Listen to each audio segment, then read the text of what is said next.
साथियों नमस्कार, आप सभी का स्वागत है आपके अपने YouTube द ऑफिसर्स एकेडमी में। 15 मिनट की शो लगातार आपकी चल रही है, आप सबको पता है ये रेगुलर चलता है और टॉपिक वाइज 50 क्वेश्चन का कलेक्शन आपको मिलता है। यदि आप इसको अच्छी तरीके से रिवाइज करते हैं तो 15 मिनट में 50 क्वेश्चन का रिवीजन होता है।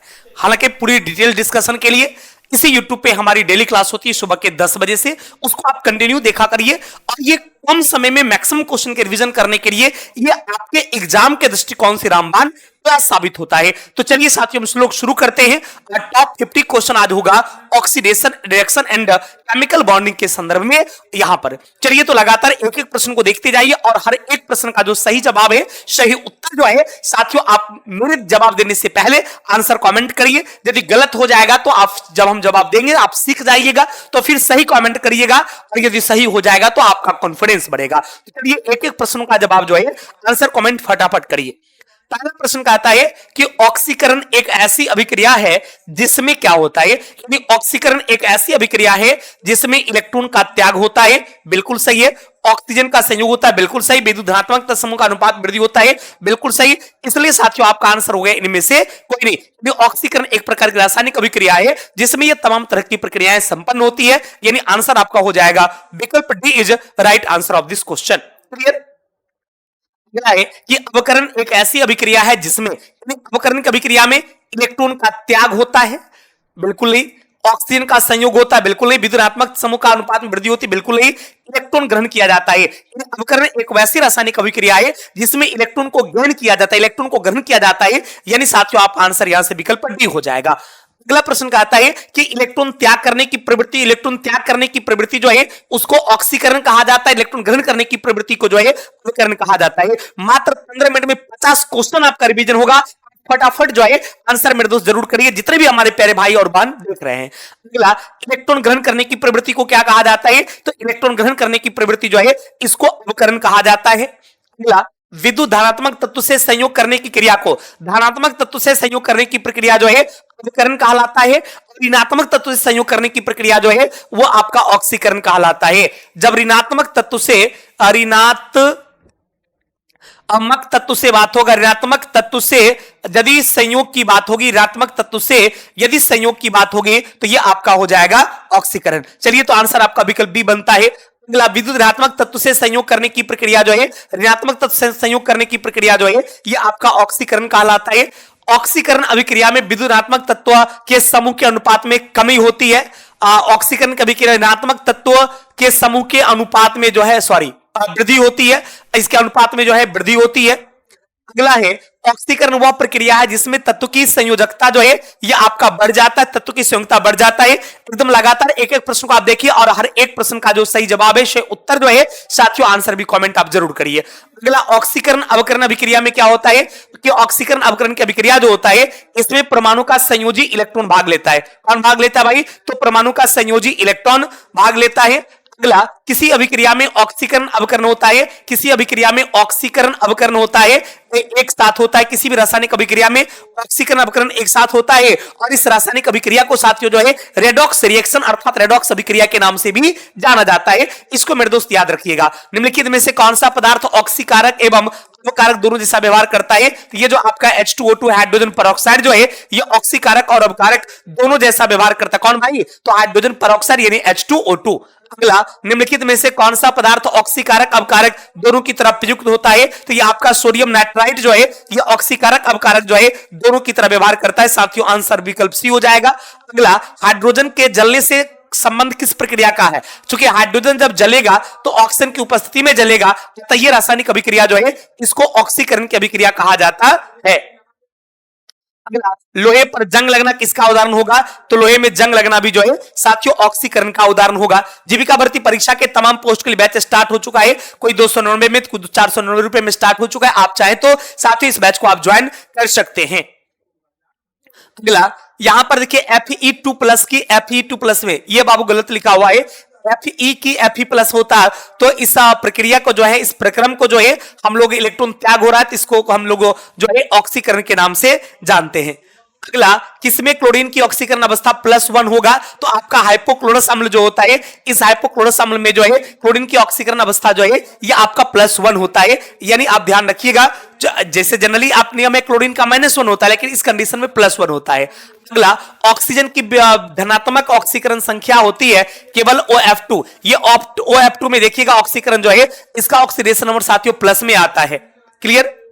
अगला, KMnO4 में मैग्नीज का उपचयन अवस्था यानी ऑक्सीडेशन स्टेट क्या होगा? अब जैसे इस तरीके से किसी यौगिक में एक तत्व का जब पूछा जाता है तो उसको निकालना पड़ता है। निकाला कैसे जाता है? तो इसमें नियम होता है कि किसी यौगिक में से एक तत्व के बारे में जब पूछता है, जैसे K2MnO4 के बारे में मान लीजिए पूछा, तो जब K2MnO4 के बारे में पूछा तो K2MnO4 किसके बराबर हो जाएगा? तो वो आपको 0 के बराबर हो जाएगा। मैग्नीज के बारे में आपसे पूछता तो मैग्नीज का जो है साथियों X मान लेंगे, और शेष तत्व जैसे आपका पोटेशियम है, इसका 1 होता है इंटू 2 है, 2 से गुना कर देंगे प्लस X प्लस ऑक्सीजन का साथियों -2 होता है गुने 4 बराबर क्या हो जाएगा भाई? 0। तो ये हो गया आपका 2 + X प्लस इंटू माइनस 4 दूना 8 बराबर 0।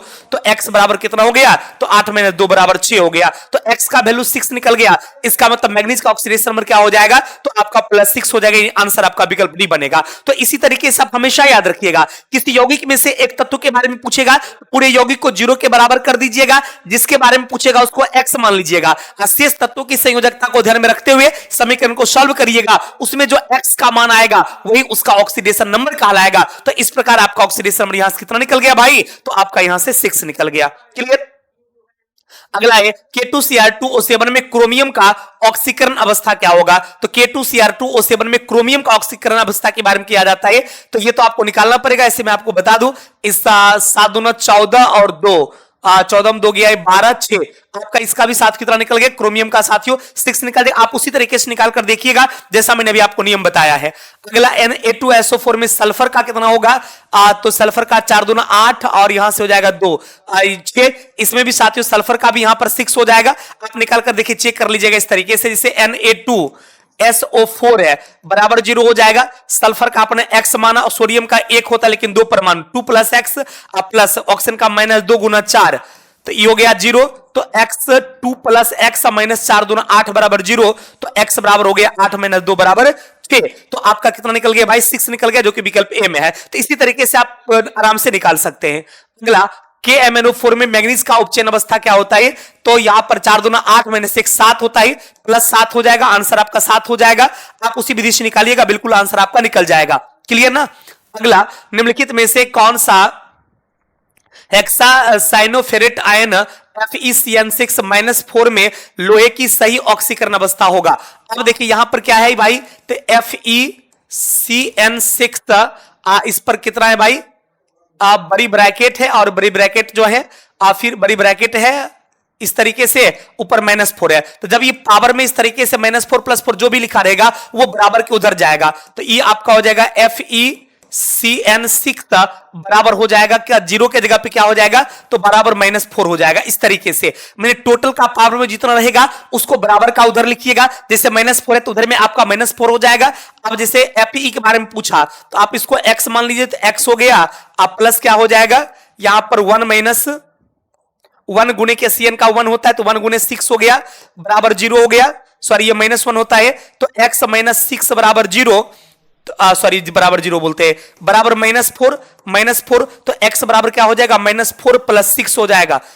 तो आपका हो जाएगा 2। तो X का वैल्यू 2 निकला। इसका मतलब है कि Fe का ऑक्सीडेशन नंबर इसमें कितना निकल जाएगा? तो ये आपका +2 निकल जाएगा। तो जितना होल पावर मिलेगा उसको बराबर उधर लिखिएगा। बाकी जैसे आप सिंपली सॉल्व करके आप उस X का मान निकालिएगा, वही उसका आंसर हो जाएगा। अगला, निम्नलिखित में से किस रसायन में किसी एक तत्व का अपने सभी यौगिकों में ऑक्सीकरण अवस्था क्या होगा? मतलब यह प्रश्न कहा था, निम्नलिखित में से किस रसायन में से किसी एक तत्व का अपने सभी यौगिकों में ऑक्सीकरण अवस्था क्या हो जाएगा? तो ऑक्सीकरण अवस्था जो है एक तत्व में अपने सभी यौगिक में जो है ऑक्सीकरण अवस्था समान होगा, तो वो आपका फ्लोरीन होता है। उसमें साथियों आपको फ्लोरीन का होता है।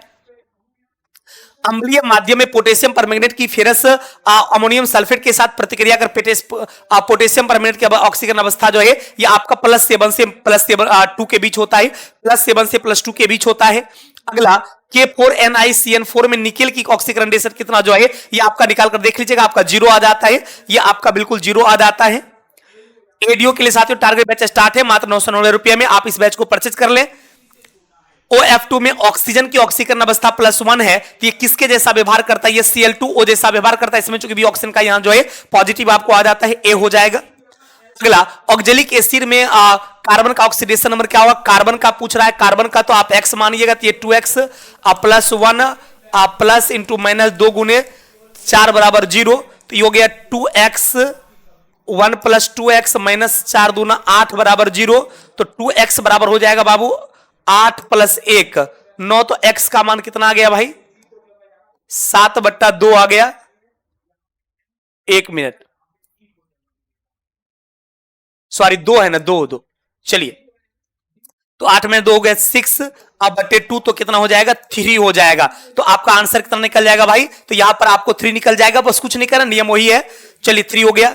अगला, निम्नलिखित में से किसके क्लोरीन की ऑक्सीकरण संख्या +1 होगा? यह आपका क्लोरीन ऑक्साइड जो है, क्लोरीन ऑक्साइड में ऑक्सीकरण ऑक्सीजन का साथ जो है +1 होता है।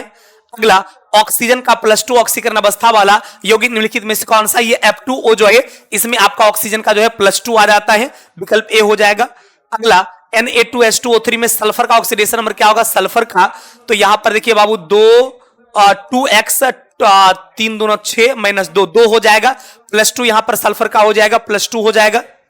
अगला, जब एक ताम्र दंड को जलीय सिल्वर नाइट्रेट विलयन में डुबाया जाता है तो उसका रंग बदलकर नीला हो जाता है, क्योंकि पता है तांबा चांदी की अपेक्षा अधिक आसानी से जो है उपचयित हो जाता है, इसलिए साथियों उसका कलर बदलकर जो नीला हो जाता है। यानी आंसर साथियों आपका विकल्प बी हो जाएगा। अगला, ऑक्सीकारक एक पदार्थ है जो दिए गए पदार्थ के मूल तत्वों ऑक्सीकरण अंक नहीं, एक दिए गए पदार्थ में मूल तत्व के ऑक्सीकरण अंक को क्या करता है? ये घटाता है, यानी आंसर साथियों आपका विकल्प बी हो जाएगा। अगला, उपचयन यानी ऑक्सीकरण में क्या होता है? किसी पदार्थ से हाइड्रोजन विस्थापित होती है, बिल्कुल। किसी पदार्थ में धन विद्युत जोड़ा जाता है, धन विद्युत जोड़ा जाता है, या धन विद्युत तत्व का अनुपात बढ़ता है, बिल्कुल नहीं। चलिए केवल एक होगा, यानी आंसर साथियों विकल्प ए हो जाएगा। अगला, उपचयन और अपचयन के संदर्भ में निम्नलिखित में से कौन सा कथन सही है? उपचयन में इलेक्ट्रॉन का हरासमेंट होता है, जबकि अपचयन में इलेक्ट्रॉन का हरासमेंट इलेक्ट्रॉन ग्रहण किया जाता है। ग्रहण यहां टाइपिंग मिस्टेक है, ये सही है। उपचयन में इलेक्ट्रॉन का उपलब्धि होती है, बिल्कुल नहीं। अपचयन में बिल्कुल नहीं। अपचयन अपचायक को घटाता है, अपचायक बढ़ाता है, बिल्कुल गलत है साथियों। ये चौथा सही है। उपचायक जो है उपचायक को बढ़ाता है किंतु अपचायक को घटाता है। तो 1 और 4 साथियों विकल्प डी में है, यानी आंसर साथियों आपका यहां से विकल्प डी हो जाएगा। क्लियर?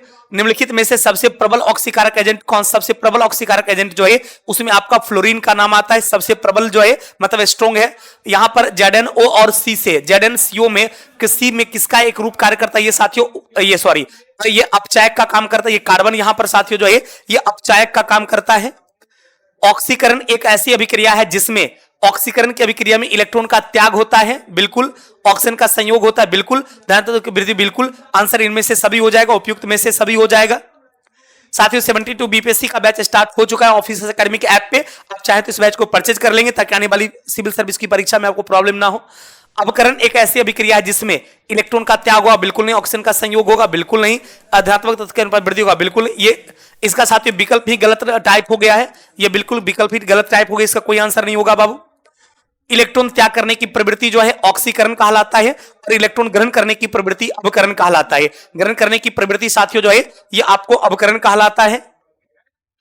धनायन तब बनता है जब परमाणु इलेक्ट्रॉन खोता है, इन इलेक्ट्रॉन का त्याग करता है, तब उसको धनायन बोलते हैं।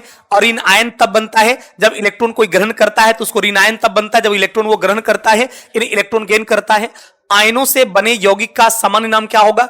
आयनों से बने यौगिक का जो नॉर्मल नाम होगा, सामान्य नाम होगा, आयन से वो वैद्युत संयोजक यौगिक कहलाएगा, वो साथियों आपका वैद्युत संयोजक यौगिक कहलाएगा।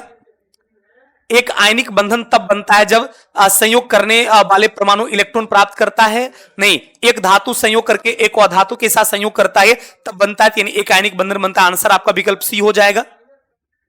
अगला, विद्युत संयोजन बंधन बनता है धनाविष्ट आयन के बीच, विपरीत आवेश के बीच बनता है, तो आंसर साथियों विकल्प सी हो गया। विपरीत आयनों के बीच बनता है, विपरीत आवेश के बीच बनता है। निम्नलिखित में किस यौगिक का आयनिक बंधन नहीं है? पोटेशियम नाइट्रेट तो है, सोडियम नाइट्रेट भी है, ये भी है, ये नहीं है। क्योंकि नहीं के बारे में पूछ रहा था इसलिए मीथेन हो जाएगा, क्योंकि ये जो है आपका सह संयोजक है, ये आपका जो है सह संयोजक है, इस बात को ध्यान रखिएगा बाबू। तो आंसर आपका विकल्प D is right answer of this question. अगला, निम्नलिखित में से किस अणु में विद्युत संयोजक बंधन होता है? किस अणु में विद्युत संयोजक होगा? इसमें नहीं होगा, नाइट्रोजन में, मीथेन में नहीं होगा, कैल्शियम क्लोराइड में साथियों विद्युत संयोजक होगा। आंसर साथियों विकल्प डी हो जाएगा।